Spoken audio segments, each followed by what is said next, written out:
आइए जाने मोर के बारे में कुछ खास बातें। जिस तरह से राष्ट्रभाषा है, राष्ट्रगीत है, राष्ट्रध्वज है, उसी तरह मोर भारत का राष्ट्रीय पक्षी है, जो अपनी सुंदरता और नृत्य के कारण पक्षियों में श्रेष्ठ माना जाता है। मोर के सर पर स्वाभाविक रो में कलंगी बनी हुई होती है। मानो विधाता ने उसे सहज मुकुट पहनाकर राजा बनाकर इस धरती पर भेजा हो। आकृति में भी इसकी बराबरी अन्य पक्षी नहीं कर सकते। शुतुरमुर्ग बड़ा अवश्य होता है, पर वह भारत में नहीं होता। मोर या मयूर, कुछ लोग मोर को पालते भी हैं। मोर को सावन या वर्षा ऋतु विशेष प्रिय होती है। आकाश में छाए काले बादलों को देखकर वह नाचने लगता है। इस नाच में उसकी प्रिय मोरनी भी उसका साथ देती है।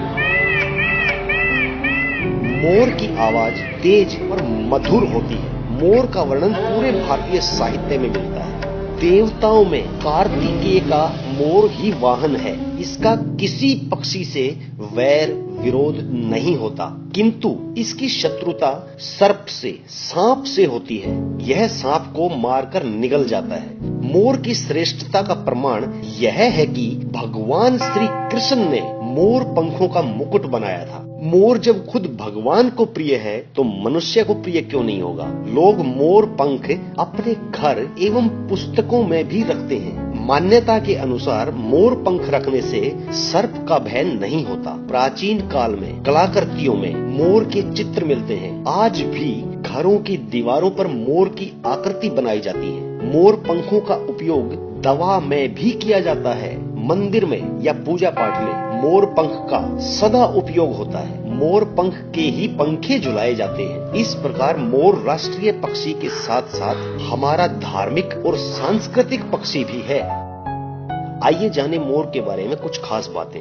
मोर की क्या आदतें होती हैं, इसके घोंसले और भोजन के बारे में, खासकर मोर के संभोग के बारे में। क्योंकि कुछ लोग अज्ञानतावश या अपने आप को विद्वान घोषित करने के लिए आजकल सोशल साइट्स पर मोर के बारे में ऊटपटांग तथ्य लिखकर लोगों को भ्रमित कर देते हैं। यहाँ तक लिख रखा है कि मोर संभोग नहीं करता, बल्कि मोर के आंसू को पीकर मोरनी गर्भ धारण कर लेती है, जो कि पूर्णतः असत्य, अनैतिक और झूठ है। कुदरत ने हर जीव में नर मादा बनाया है। जीवन को आगे बढ़ाने के लिए, नई पीढ़ी की उत्पत्ति के लिए हर नर मादा का मिलन जरूरी होता है। विज्ञान भी इसी आधार को मानता है। जैसे हर जीव संभोग करता है, वैसे ही मोर भी मिलन करता है। मोर पूरे भारतवर्ष में पाया जाता है। इसे नदी, जल स्रोत के पास वाले इलाके, जंगल ज्यादा पसंद है और भावनात्मक तौर पर भारत के गांव में जो इन्हें स्नेह मिलता है, उसके तहत ये निडर होकर